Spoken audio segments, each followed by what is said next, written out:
ఒకసారి ఖమ్మం వెళ్దాం. ఖమ్మం నుంచి సమాచారం అందించడానికి భాస్కర్ మనకు అందుబాటులో ఉన్నారు.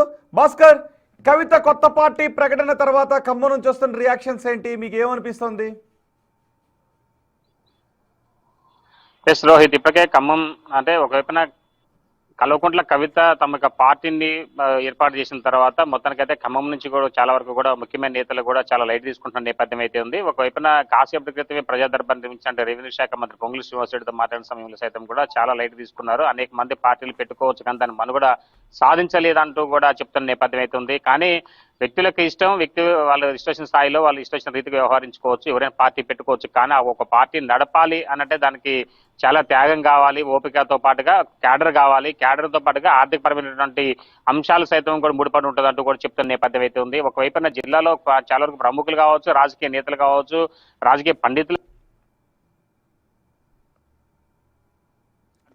అంటే ఇక్కడ షర్మిల పార్టీ ఇక్కడ నుంచి స్థాపించింది గతంలో. ఆ పార్టీ ఇక్కడే పురుడు పోసుకుంది. తర్వాత ఇక్కడే ఆ పార్టీ మొత్తం కూడా సమాధి పరిస్థితి అయితే నెలకొంది. తర్వాత జరిగిన ఎన్నికల్లో ఆమె కాంగ్రెస్ పార్టీలో మెర్జ్ చేయడం, తర్వాత ఆమె ఇక్కడ కార్యాలయం కూడా సైతం కూడా ఖమ్మంలో రూరల్ ప్రాంతంలోనే అత్యధికంగా రెడ్డిస్ ఎక్కువ ఉన్నటువంటి ప్రాంతంలోనే కూడా కార్యాలయం సైతం కూడా ఏర్పాటు చేసిన నేపథ్యం అయితే ఉంది. ఆమె మనుగడ సాధించలేదు.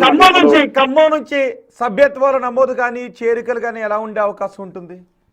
ఖమ్మం నుంచి బలమైన వాళ్ళు కవిత పార్టీలో ఎవరు చేరే అవకాశం ఉంటుంది?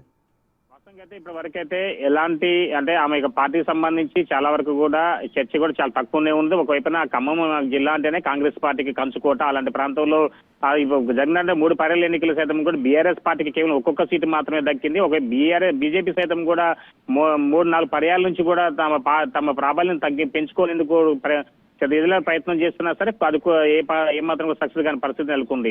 ఒకవైపు